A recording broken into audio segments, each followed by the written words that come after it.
Hi there, I recently took down a video entitled, or made a video rather, entitled Using Tumours to Torture, which I have just deleted because I consider it to have been slightly oversimplified and slightly biased.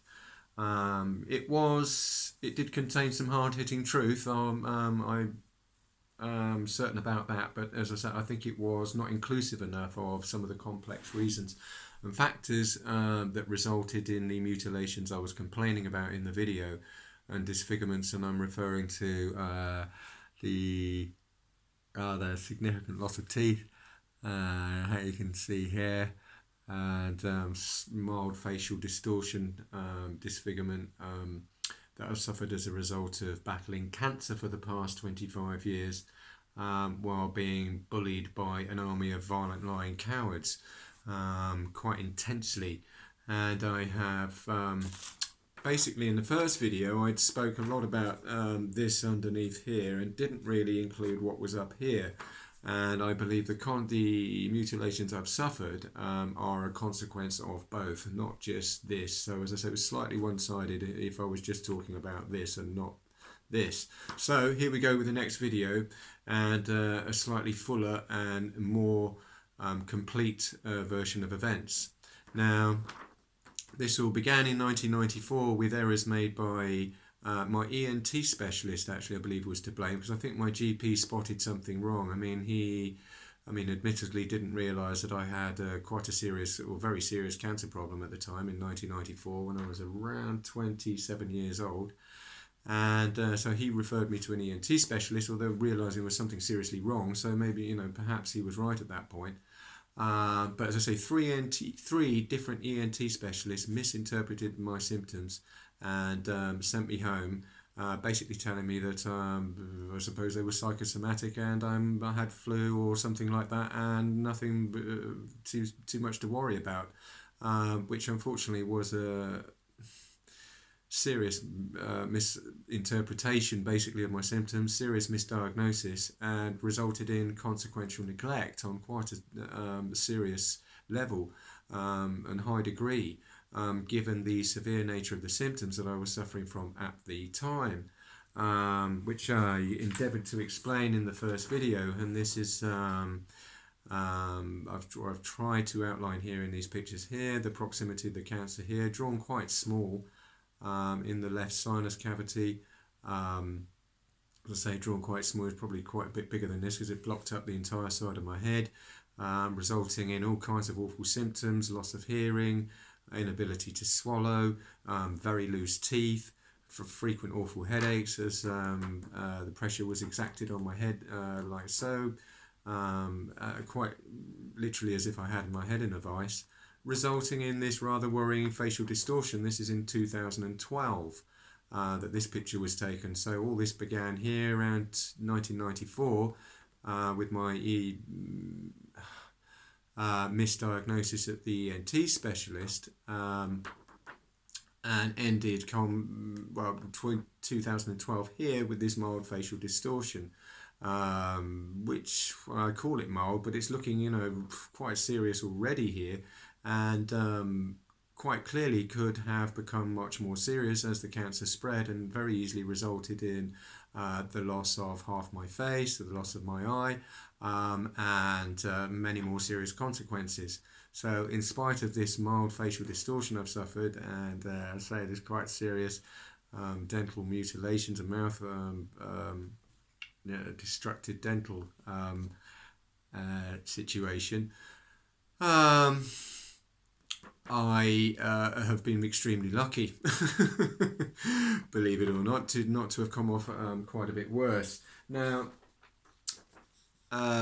this leads me on to the second part of the story, which is the fact that basically these errors here, and it might be more accurate to call it ENT errors, by the ears, nose and throat specialist, whose job it was to correctly establish the source of my extremely severe symptoms at the time, which, as I say, had no explanation. And as a result of these errors, the back door was left open. I was left as an easy target and a vulnerable person within the community open to attack by outside third parties, which came in the form of random bullies, some quite nasty thugs, and an army of lying, violent cowards who wasted no time basically pushing me about, attacking me, taking the mickey out of me, laughing at me, just choosing to just kick me about like a fence post, because I just looked unwell and I was an easy target and couldn't really defend myself.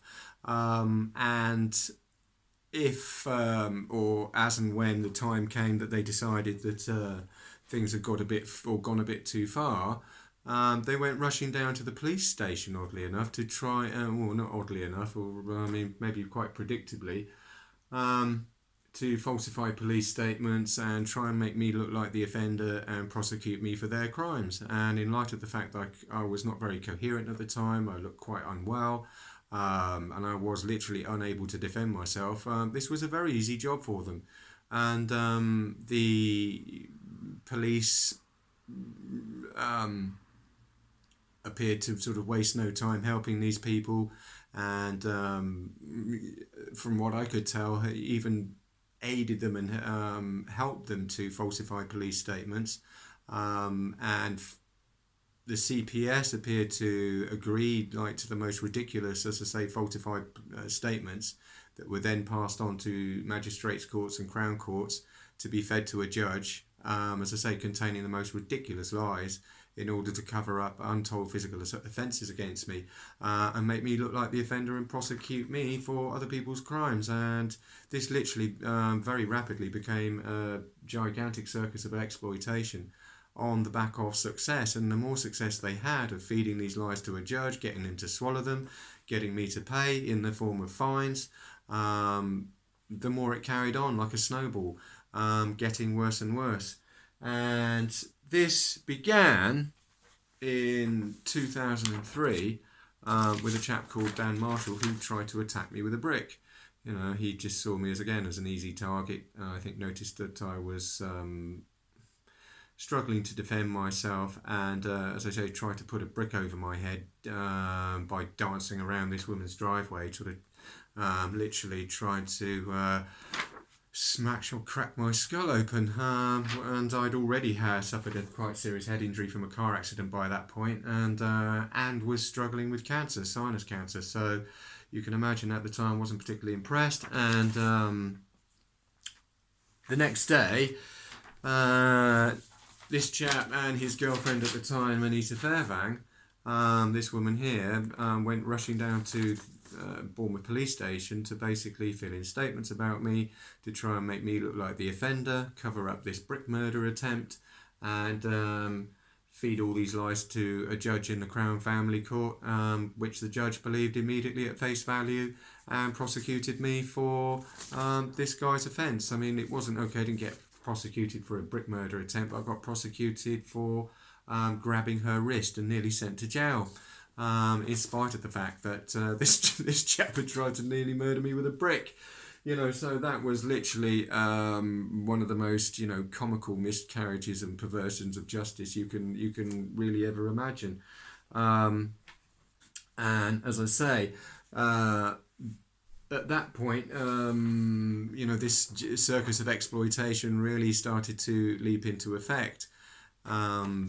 Because the word gets circulated within the local community that it's very easy to bully this guy, it's very easy to push him about, and if you run into any troubles, you can just run down to the police station. You know, the police will help you falsify all these statements with the most ridiculous garbage you can ever imagine, and they'll feed it to a judge, and as long as the money's right, and you know, this guy can't really defend himself, he's so sick, he can't really speak coherently, you'll get away with it easy as pie, you know. So a few years later, there was two more people jumped on the bandwagon here. This was Carlos and Veronica Hernandez from Spain, who basically physically assaulted me over and over again. This is as a relationship broke down between myself and Veronica, and then her father waded in and started physically assaulting me. Literally, as he spotted me in the street, he literally would cross the street and started physically assaulting me, dragging me about, pushing me about, trying to elicit some response from me, which I suppose was part of the plan, maybe, because if they could elicit some kind of reaction from me, then, well, this came in the form of spitting. After being dragged about and pushed about, I spat at him, and so he went running down to the police station with his, what he wanted, and filled in a lot of statements, to try and make me look like the offender and cover up all these physical assaults. And of course, this was all fed to a judge who believed it all on face value. And I say believed it all on face value because the lie was as transparent as you could get. Insofar as I was fined for £600 for spitting at a Spanish man who cannot speak English, and when I cannot speak Spanish, which the judge didn't actually stop to think about, because in light of the fact I can't speak one word of Spanish, and the man in question, Carlos Hernandez, can't speak one word of English, why would I have spat at him? Quite clearly, I would have been. Somebody would have had to physically assault me in light of the fact I can't have a conversation with him, or never had a conversation with him ever. Why would I, go around spitting at random old people for no reason at all? Which is what the judge assumed. And I think the judge was not looking. He wasn't really looking at the statements. He wasn't really looking to see, how obvious the lie was, how transparent it was. He was just looking at the money that he could make, and the £600 was on the table. So he just looked at the lies and, as I say, absolutely massive, gigantic, blatant lie that not even a 3-year-old would believe. Quite honestly, a 3-year-old would not believe nonsense like that. If you put that in front of a 3-year-old and ask them, would this man go around spitting at old men that, he's never had a conversation with? I think a 3-year-old would be, yeah, right. But the judge believed it in a second. I mean, next set I'm fined £600, which quite clearly, I think, proves my point here, that there is far too much money to be made by picking on people who are sick, disabled, or have cancer, like I did, in a weak, clearly vulnerable disposition. When the money is on the table and the money is right, these people will toe the line. The magistrates court, the police, the CPS, they will believe and they will trot out the biggest lies known to mankind for the money, just for the money. And I'm telling you, please be careful, because it happened to me. It can very easily happen to you. And the fact that it did happen to me and it escalated, and I say the situation was allowed to escalate because in 2003, because these people got away with it and made it look so easy and demonstrated, this loophole in the system, then as I say, other people walked in, thinking, oh, right, this is going to be easy. All we have to, we can push him about, physically assault him over and over again. And all we got to do is run, try and elicit some kind of response, like in some spitting incident. And we can run down to the police station and just fit him up with a load of garbage and prosecute him for our crimes. And as I say, the more success they had, the more it happened, like a snowball, literally careering out of control. And the fact that, they're making more and more money out of this each day shows that this is far more widespread and out of control and a nationwide problem already. And God knows how many people are actually involved, wrapped up in this enormous, gigantic circus of exploitation upon the sick, vulnerable, disabled, cancer patients, etc. Which, as I say, which is clearly already totally out of control. And one of the reasons I am making this video. And as I say, just to exemplify the point I'm making, in 2012, as the word circulated, around the community that it's very easy to push Crispin around, physically assault him, no one's getting charged. In fact, he's the one getting charged with our offences over and over again. It's literally nothing more than a joke, you know what I mean? And so easy, why not have a go? Well, 2012, this chap tried to kill me, literally in my own kitchen. This is a chap called Asher Osmondson, who has arms the size of legs, and I will repeat that, he did have at the time in 2012, and I likely have good reason to believe that he still does have arms the size literally of legs. So as I said, this guy just laid straight into me extremely violently following a brief altercation.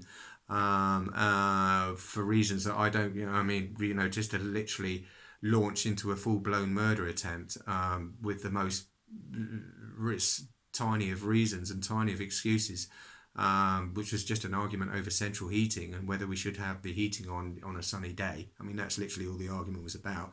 And I just called him a pussy because he wanted like the heating full on in the day.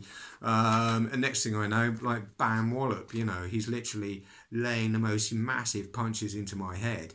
And this is in spite of the fact that my head's been through a car windscreen already in a car accident when I was 14 years old in 1981. Which I suffered quite, still life-changing brain damage and stuff, and permanent sort of problems with my head since then. And that's in spite of the cancer that I was, battling, a very serious cancer problem. So this is a multiple, head, or a multiple complex, head injuries. Two compounded factors here from the car accident and the cancer. Well, basically massive punches straight to my head, even after I was unconscious. And as I felt myself fall unconscious, as the punches were being leveled to my head, I could feel that they kept on coming. And this seemed to me quite clearly to be a flat out murder attempt. Somebody who was not just keen on murdering me, but desperate. And the fact, as I say, I could feel such heavy blows just coming to my head after I was unconscious, made it very, very clear to me that this guy was trying to kill me. And I find it, I'm still slightly puzzled by that, really, as I say, that such a ferocious murder attempt should have happened. Now, what is for such a small reason. Now, this was not immediately reported to the police because, first reason, I mean, he was a tenant, he was a friend of mine, which should not have, made too much of a difference. But at the time, I did have one cannabis plant upstairs in my attic, which I was using to treat my cancer. And it was about that time, 2011, 2012, that there was a lot of information on the internet regarding using cannabis to treat cancer. And at the time, this was a story breaking on the international news. And I considered at the time that it might be a better idea just to avoid calling the police just for a short time to see if I could cure my cancer. Get rid of my symptoms, and maybe at a later date call the police when I felt a bit better, which I don't believe was a very good or well thought about decision, because when I did finally call the police, this is a few months ago, they, of course, just came around and excused the whole thing and said, well, if you were struggling with cancer and you had a plant upstairs, well, we're just going to ignore it. We're going to condone it because we don't consider it's worth investigating. Now, this has started another very serious argument, of course, because I'm said, well, if you condone this and you're not bothering to even investigate, basically this chap, who's responsible, then clearly there is other instances of this happening. There are other cancer patients being murdered in their own home, very clearly, very obviously. And it's happening on a scale that we don't fully understand. And the fact that the police were refusing to do anything about it, I believe, is promoting it and supporting it, which is only going to fan the flames of this problem, which again goes back to this. Just a gigantic circus of exploitation that the police are being played for. They're basically paid to turn a blind eye now to violent assaults against, the sick and disabled, even violent murder attempts. And of course, when it comes to just like stitching up, a patient like me in a courtroom, they'll quite happily fine me £600 for spitting. Which is just an absolute joke when you consider the, the extreme violence that we're trying to, endure here.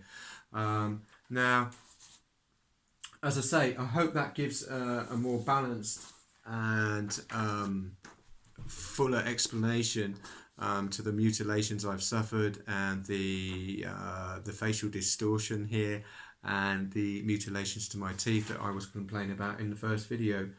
And as I say, if this happened to me, it's clearly happening to other people on a very large scale that we don't fully appreciate. And I believe we should, as a country, get together and do something about this. And it's quite extraordinary, really, that today.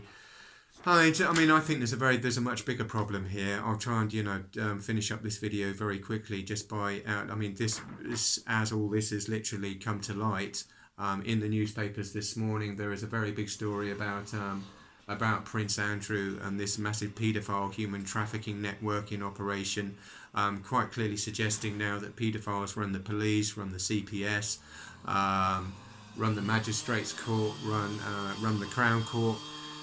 Some guy with a drill. I'm going to talk over him. But as you can appreciate, this is now, this is basically an abuse of power.